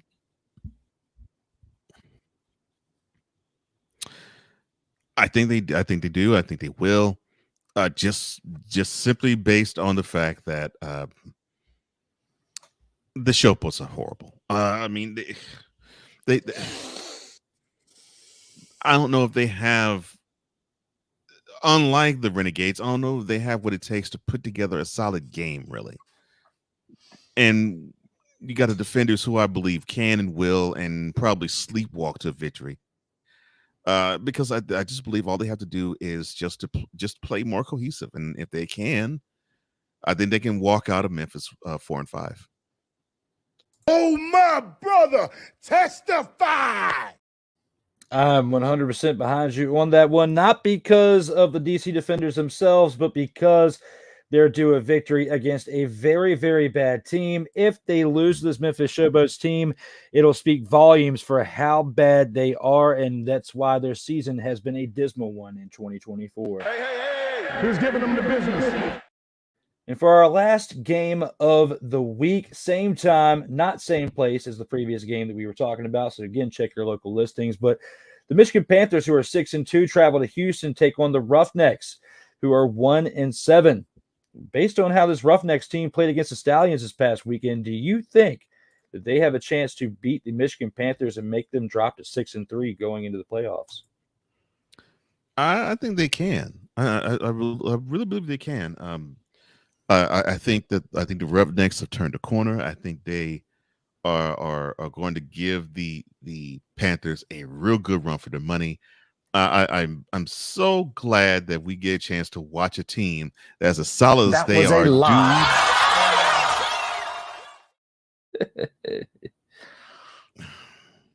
No. Look, the Roughnecks did put up a good fight against the Stallions. And I think they probably will be able to have a good close game with the Panthers. I don't think they'll be able to pull it out, because I think the Panthers are smelling playoffs. They're going to be headed there. And I think they feel as though they need every win they can get. And I think they're more motivated than the Roughnecks are.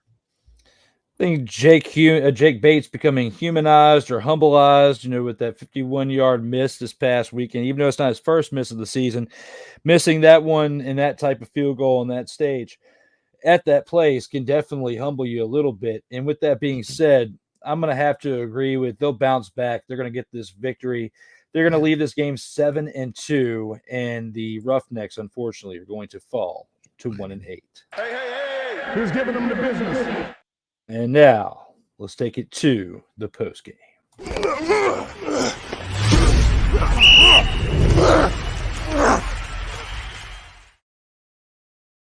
Total football talk. As long as it's one. That's great. And now it's time for that part in the show where we say what's on our mind to get it off our chest before we leave the show. When it comes to total football action, Cole, what are your thoughts as we wrap this thing on up? Well, now we're at the stretch where the UFL is winding up the regular season. The playoffs will begin. It'll begin in June, and we'll get a chance to hope for these hopefuls, as many of them as possible, that can land a spot on the NFL squads. And if that is the case, that is great, and I'm happy for them. And to me, this is what this vehicle is about. It's about that second chance. And I think what I love about this league is you have someone in Dwayne Johnson who, if I think the option presented itself way back in 1995, he probably would be one of those players that would be in the UFL. And so I'm glad that he taps into those roots of, when I graduate from college and I felt as though I was going to be a professional football player, but the NFL didn't really come a knocking. I think I could still ply this trade. I'm glad that he feels that understanding and wants to put himself in those shoes when he creates a league like this. And as for the NFL getting into muddy or sticky or murky waters with the Harrison Butker commencement speech made week before last, I think people have to understand that the NFL, and just like anything, it's a brand, and it's a brand that does not want to have it be tarnished, does not want to have controversy placed upon it. I mean, all you had to do is go back 8 years with the Colin Kaepernick thing. I mean, the NFL wants to be as far away from a controversy as East is from the West. That is just how the league is. That's how the league will always be. So it makes no no difference about the subject matter. And basically, if you were to say, like the Catholic Church is saying to the NFL, change what you believe, it will go unheard, as it should go unheard, because the league can do what they do, and the Catholic Church, you do what you do.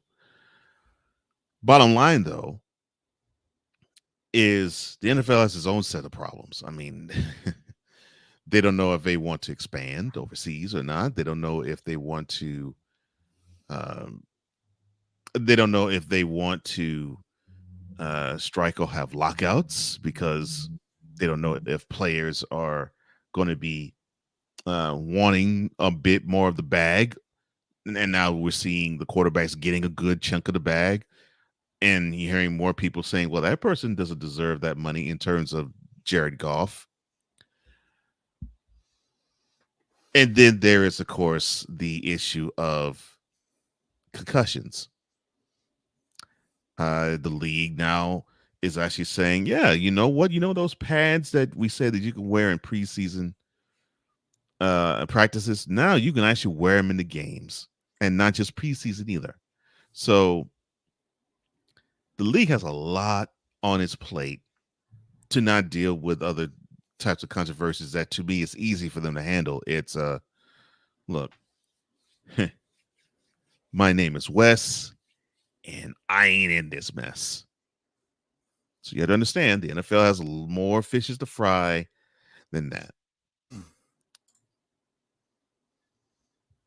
Very well said. I mean, there's bigger problems at hand that you got to look at first and put everything in one step at a time, one thing at a time, and you got to weigh your pros and cons and your checks and balances and what you got to make the moves first. And I definitely like where you went with that, brother. And thank you. I'm gonna switch it up a little bit.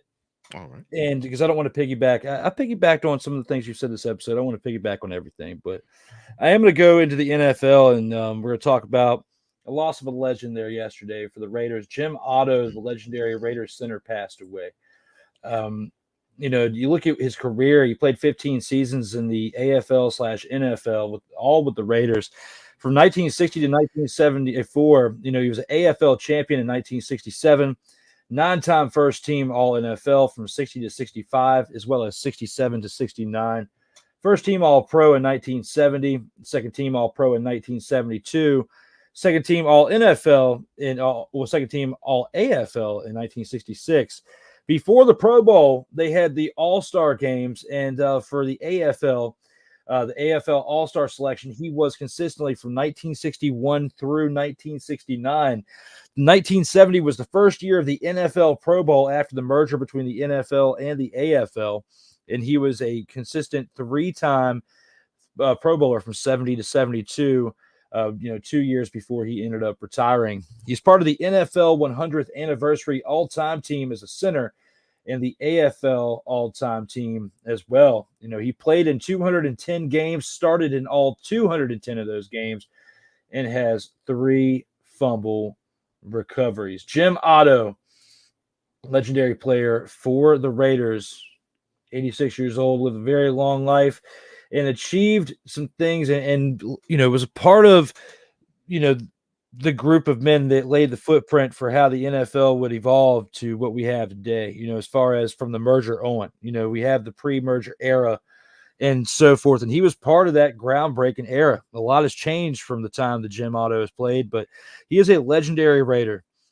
And been hearing and seeing the Raider name a lot here lately, not just for covering the NFL, but I had, if you guys watched, D Willy in the evening last night, you saw probably the first third of the show. I was talking about I lost a friend who is and was a Raiders fan. So, I dedicated that episode to him last night. I'll dedicate this one today to him, my football friend and fan, old Chris Stevenson. Rest in peace there, brother. I'm going to miss you. And for your Raiders, Jim Otto, passed away around the same time. So I figured within remembrance of old Jim Otto, bring you up again out here in these streams and hope that both of y'all are resting well out there in space. Now, with that being said, again, we are here for episode 38 of Total Football Talk. And tonight, if you're watching this on SIRTOBA Media, you can watch one more show. That is the In or Out Sports Debate, episode 108, tonight at 9:05 p.m. Eastern Time. Trios edition with the Wrestling Realm / Championship Culture Zone, Hugh Scott and Brandon Guy. Join me tonight, as we shift from football to we're going to be talking about some professional wrestling tonight.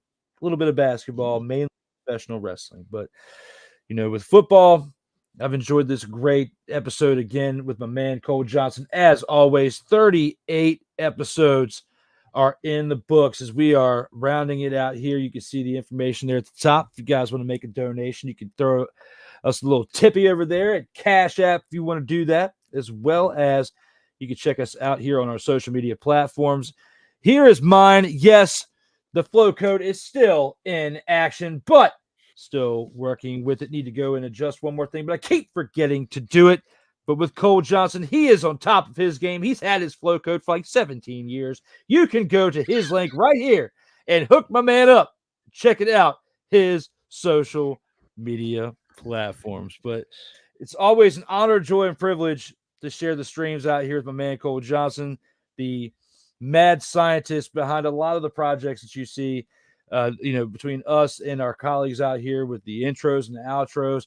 It is great to still do this thing after 38 consecutive weeks, and we now have 2 more weeks left in the UFL season before the playoffs, and only a couple weeks away from the CFL starting up. So it's from one thing to another, NFL, CFL, UFL, from the start of the UFL season all the way on to the end. It is football every single week, people.